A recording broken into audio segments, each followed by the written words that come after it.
Hello, everyone. Hope you're doing well. It's good to see you. A little different type of reaction video today. Let's step away from the comedy a little bit, and let's go to the North Sea and check out lifeboats. I noticed that Reacting to My Roots did this video. I was like, sometimes I check out other American reaction channels. I'm like, hey, how's everybody doing? What's everybody been up to? Which I don't do often enough. It's been a while. But, and hey, if you're getting tired of me reacting to the best American reacts channels, in my opinion, there's two of them. There's Reacting to My Roots and Regeneration Nation TV. Those two channels, they're just really, honestly, they're just really fucking dope and down-to-earth cool people. So, if you get tired of me, go check them out, which a lot of you probably already have. Anyway, North Sea lifeboats. So I saw Reacting to My Roots do this. I was like, man, I got to check this out. But first off, before I piss anybody off, I am assuming RN stands for Royal Navy.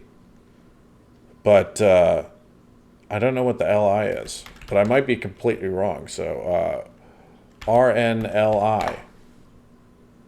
Royal National. Okay, so I was wrong. Royal National Lifeboat Institution. Saving lives at sea, which is a noble profession for sure. But yeah, I was right away. I was like, "Ooh, I need to watch this." So I'm going to do a reaction to it now. This is also from the RNLI channel. If you want to check out their channel on your own, which I highly recommend everybody does, so you don't have to watch it with my Muppet ass. So anyway, North Sea lifeboats, how the RNLI saves lives in this treacherous patch of water, which the North Sea is like one of the stormiest waters in the world, isn't it? Let's pull up the North Sea. North Sea. Yeah. Whew, man. I bet the trade with Norway is a little hectic. Anyway. All right, let's watch this video and let's find out some valuable information about the tough and hard people of the Royal National Lifeboat Institute. Here we go. Let's check it out. The North Sea. Already looks terrifying. Home to freezing temperatures. Raging winds, rough seas, and big waves. It's captured imaginations, past. Dude, something about paintings like this, like I love paintings like this. I really do.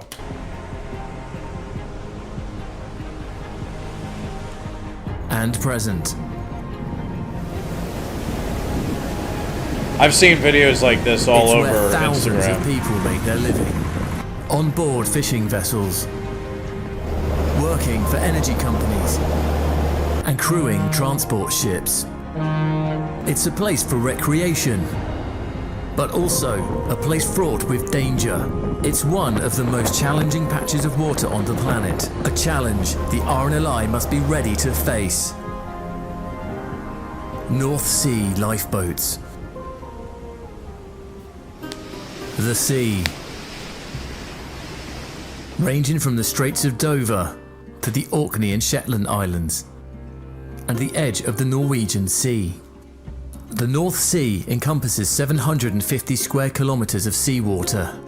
The water temperature averages 17 degrees in the summer and 6 degrees in the winter.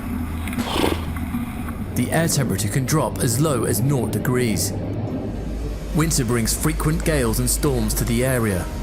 Storm surges in particular can be deadly. One such event in 1953 flooded several coastlines, taking 2,000 lives. All these conditions make for a difficult area for the RNLI. Oh my god! An area that pushes Yo, rewind that, dude. Several coastlines, taking 2,000 lives. All these conditions make for a this guy right here. So he is the sea is not pushing down the I don't know if it's the front or the back of the boat. And I don't know boat terminology, so I apologize. But what I can tell you, what I do know, is that the sea is not causing his end of the boat to go so low to the water. That would be the weight of his balls. Because his balls are massive. It's a fact. I don't even need to see his scrotum personally to know this. This guy has a massive set of balls. And it's weighing down the ship. From the back or the front, I don't know. But that's what's going on there. Jesus, dude. That would... 1,000 times out of 1,000, I wouldn't do this. But I'm a pussy. So, like, you know, anyway. Difficult area for the RNLI. An area that pushes lifesavers and lifeboats to the limits. Lifeboat rescues in the North Sea. From Lowestoft in Norfolk to Lerwick and Aith in Shetland. Over 50 lifeboat stations count the North Sea as part of their patch.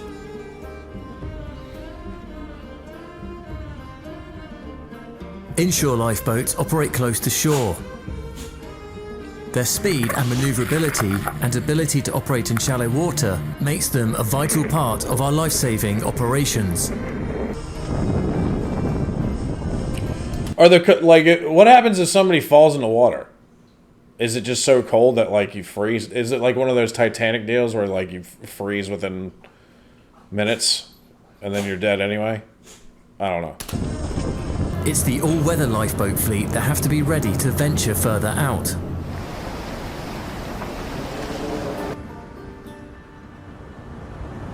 Often spending hours at sea, battling the big waves and storm conditions to answer desperate calls for help. Some of the most difficult and arduous rescues in RNLI history have taken place on the North Sea. Oh my god.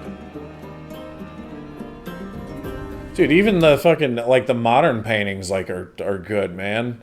Dude, I love paintings, man. You know, like, when you're looking up a Wikipedia page, like, you're looking up some type of, like, history, but then you get past the point of photographs, like, you know, like the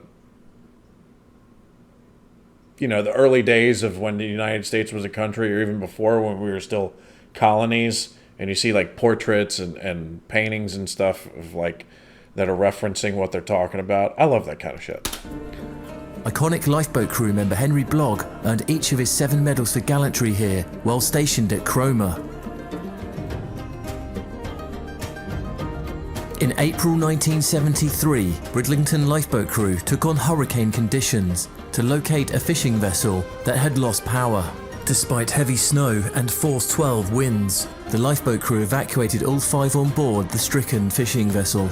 Coxswain John King was awarded the Silver Medal for gallantry for his part in the rescue. In 1966, the lifeboat crew at Walton and Frinton spent over 26 hours on duty, as they launched 4 times to go to the aid of a grounded steamer, navigating a heavy break-in swell and strong winds to bring the casualties to safety. Coxswain Frank Broom was given a bronze medal for gallantry for his leadership through the marathon rescue. The most recent gold medal winning shout also took place in the North Sea, the rescue of the Green Lily, 19th November 1997. The 3,000-ton cargo vessel Green Lily lost power off the coast of Shetland. Hewitt Clark, coxswain of Lerwick Lifeboat, and his crew launched to the rescue. Navigating 50-foot seas and force 11 winds, Hewitt manoeuvred the lifeboat alongside the casualty vessel, while the volunteer crew stood on deck and hauled the casualties on board the lifeboat, bringing 5 people to safety. A rig arrived and towed the Green Lily to a position where a Coast Guard helicopter could evacuate the remaining crew. One by one, they are each airlifted to safety. Tragically, Coast Guard winchman Bill Deacon lost his life in the rescue, swept overboard as he waited to be pulled to safety, having sent the casualties up ahead of himself. Dude. This this has to be one of the most dangerous jobs ever, right? I mean, and I'm sure he's not the only one, but my God. This is the kind of honorable stuff that I love to hear about, man. Coxswain Hewitt Clark was awarded the gold medal for gallantry, and his crew were each awarded a bronze medal for gallantry. Out on a shout into the North Sea. What's it like being out on a rescue in the middle of the North Sea? Stephen Manson, the current coxswain of Lerwick Lifeboat, described what it was like to head far out to sea. My granddad always used to tell me, always be scared of the sea because it's always technically trying to kill you. And we do deal with bigger seas than you get in most other places in the world, and colder. But sometimes you can feel a little bit vulnerable. It's definitely a sea to be respected.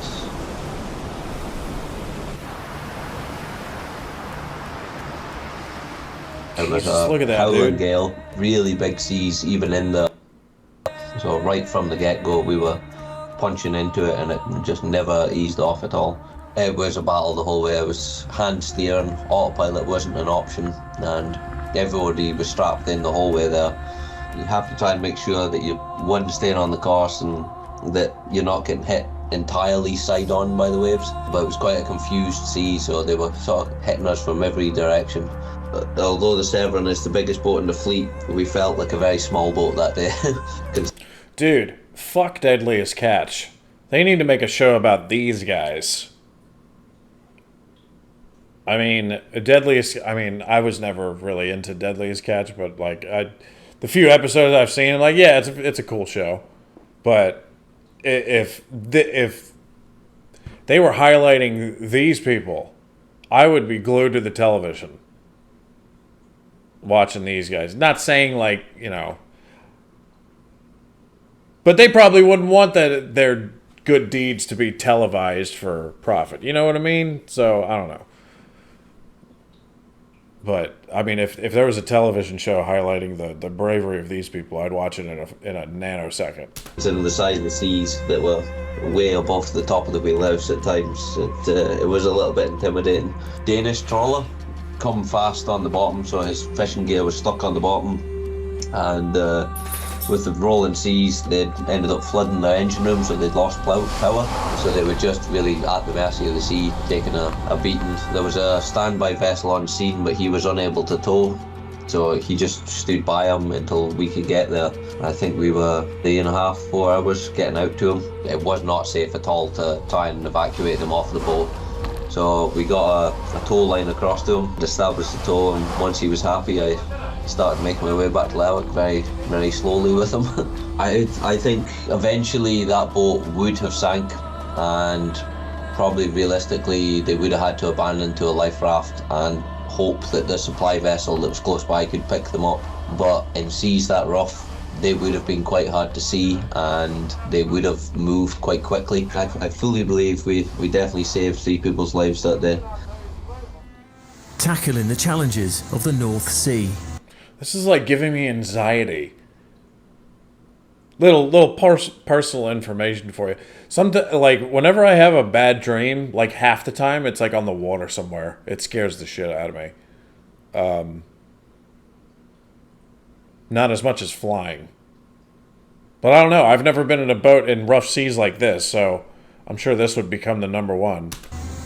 The North Sea is an unforgiving environment, and while brave lifeboat crews will launch in rough seas, many lost their lives trying to rescue those in peril here, including disasters at Fraserburgh, Long Hope and Arbroath.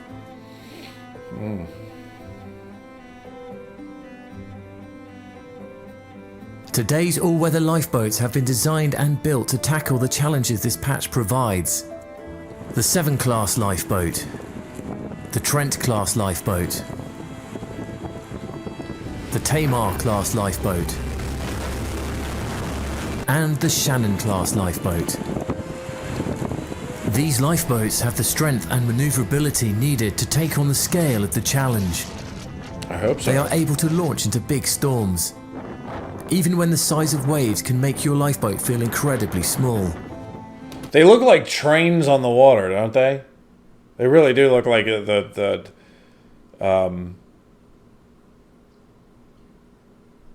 know, what's the term for like the lead train? Locomotive? I don't know. terminology for the lead train. The locomotive, okay. Yeah. It looks like the locomotive, but on the sea. So just alone from its looks alone looks like it could really plow through almost anything on the rough seas. Specially designed seats help counter the violent motion of the waves. Comforts like air conditioning and tea-making facilities help make those long shouts more bearable. Self-righting is a key safety feature, a combination of clever design and implementation of physics. Intake valves. Oh wow! Did you see that one in the top right? Self-righting is a key safety feature, a combination of clever design and implementation of physics. Intake valves automatically shut during a capsize, and the sealed wheelhouse acts as an air bubble. So if the lifeboat capsizes, it will right itself automatically. Other innovations, like the Shannon's water jets, aid maneuverability, and the shape of each lifeboat's hull has been carefully designed to minimize impact of the big waves when out at sea. The lifeboat is just part of the solution. Hours and hours of training also helps crew prepare as best they can for whatever this treacherous patch of water can throw at them. Especially important when you factor in that many RNLI crew members do not come from a maritime background. The RNLI's training turns brave volunteers into competent, skilled lifesavers. What makes it all possible? The North Sea may be one of the most daunting places to crew a lifeboat, but when the call to rescue comes in, brave volunteers will drop everything to launch to the rescue, thanks to their dedication and courage and the support they receive from people like you. Your kindness powers their courage. It gives them the kit, training and lifeboats they need to launch into the North Sea, making this vast, treacherous patch of water a safer place for everyone.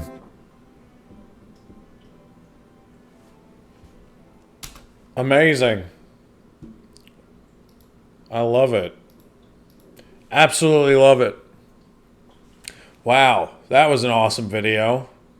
RNLI, they got their own YouTube channel, so go check it out on your own. Wow. How much that boat, the one that sets itself on its own, how much do you think a boat like that costs? I'm thinking American dollars, so like maybe like 25 million. That's what I'm thinking. $25 million. Maybe a little less, maybe 20, 15. I don't know. I'm thinking 25 in this economy. I don't know. But man, that was interesting what he said there. Like most of the volunteers don't come from a maritime background. I find that very interesting. I wish they explored that more.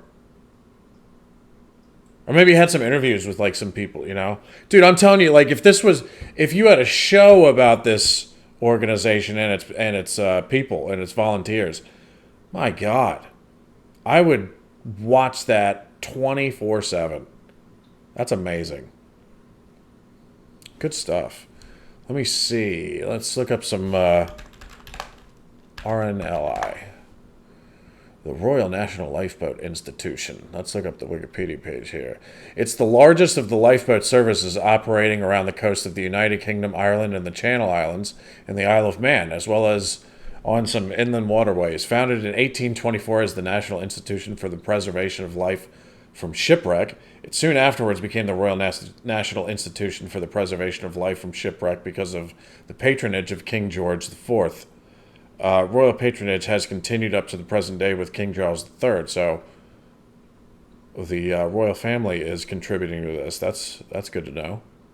The organization changed its name to the Royal National Lifeboat Institution on the 5th of November 1854 and was granted a royal charter in 1860. It's based in Poole, Dorset. It is principally funded by legacies and donations. Legacies 65% and donations 30%. I'm assuming legacies is like rich people. No, will and testament. It's a legal document that expresses a person's wishes as to how their property is to be distributed after their death. Okay. Most of its lifeboat crews are unpaid volunteers. Wow. Most. I would have thought not. Well, there you go. Some of the bravest people in the world, that's for sure, or at least in the United Kingdom. God, that's amazing and awesome. I would have thought like a job like that, you'd have to get people. You really have to pay people to do that, because that's, oh my God. I mean, I'll tell you what, of all the videos that I've reacted to, like, there's been multiple kind of serious reactions I've done, but I think of all of them, this one tops the list and making me feel like a pussy. Because, I wouldn't even think about doing something like this. That's amazing. And we're lucky to have people like this in the world, man. We really are. Anyway, that's amazing. I really enjoyed that video. That was awesome. So, reacting to my roots, thank you for posting that, and because I saw you guys react to it. So anyway, I hope you guys enjoyed that video. Like, subscribe, do whatever you guys want, and if you have some interesting facts to tell me, put them in the comments below. In the meantime, have a lovely day and stay safe. Peace.